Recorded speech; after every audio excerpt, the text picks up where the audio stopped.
నాయుడు ఇల్లంతా వెతకబోయా డివిడీని కనిపెట్టాలి. మీరు చెప్పినట్టుగానే అన్ని చోట్ల కెమెరాలు పెట్టమని చెప్తున్నాను సార్. దొంగలే వచ్చి వస్తువుల్ని చిందరవందరగా పడేసి వచ్చినట్టు మీరు బయలుదేరొచ్చాడు. కెమెరా ఫిక్స్ చేయడానికి వెళ్ళినప్పుడే డివిడీ ఎక్కడుందో తెలిసింది. ఎరవేసి చేపను పట్టే కంటే వలవేసి చూస్తూ కూర్చోవచ్చు.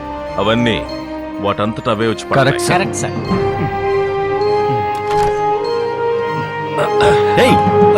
ఎవరు మీరు? ఎక్కడికి దీన్ని తీసుకువెళ్తున్నారు?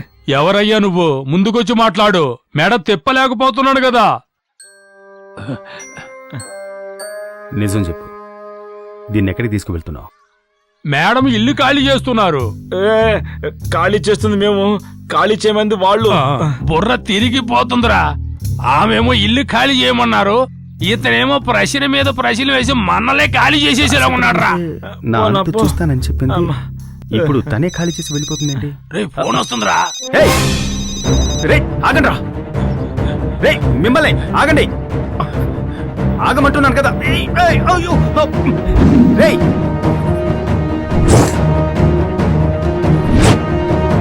రేయ్ ఆగండి రా.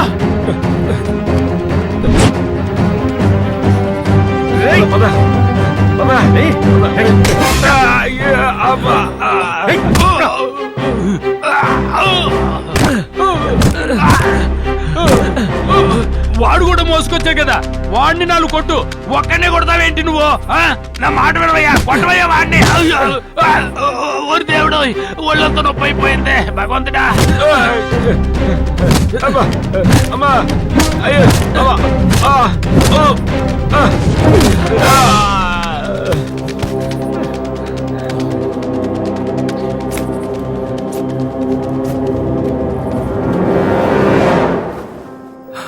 హే అయ్యో పూజ, హే లే.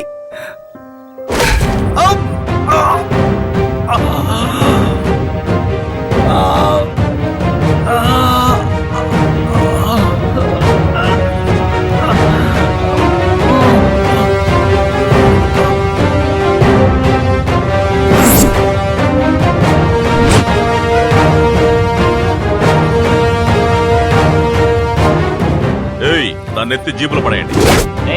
చెప్పినట్టు చేయండి.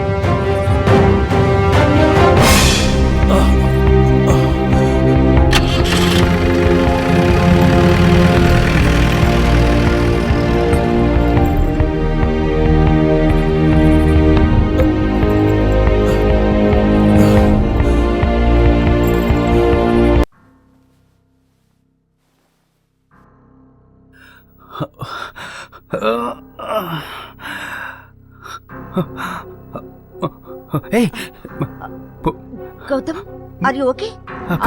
చెప్పు. పూజ ఎక్కడా? పూజ ఎక్కడా? రే అక్క నేనున్నాను, పాప ఎక్కడుంది? మా గురించి అడుగుతున్నావా? అప్పటి నుంచి పూజ పూజ అంటూ ఎప్పటి నుంచిరా? ఇప్పుడు నీకేం చెప్పినా అర్థం కాలేదు. నాకేమీ కాలేదు, నేను బానే ఉన్నాను. నన్ను పోనివ్వు. నీకు తలకి దెబ్బ తగిలితే నేను కంగారు పడి తీసుకొచ్చి చేర్చాను. ముందు నీకు తలకి ఎలా దెబ్బ తగిలింది అన్ని వివరాలు నాకు చెప్పాలి. ఇదొకటి. ఏంట్రా అలా పీకేసి వెళ్తున్నా? అక్క నేను అర్జెంట్ గా వెళ్ళాలి. హాస్పిటల్లో ఉన్న విషయం మర్చిపోయావా? అలా వెళ్ళిపోతున్నావు గౌతమ్.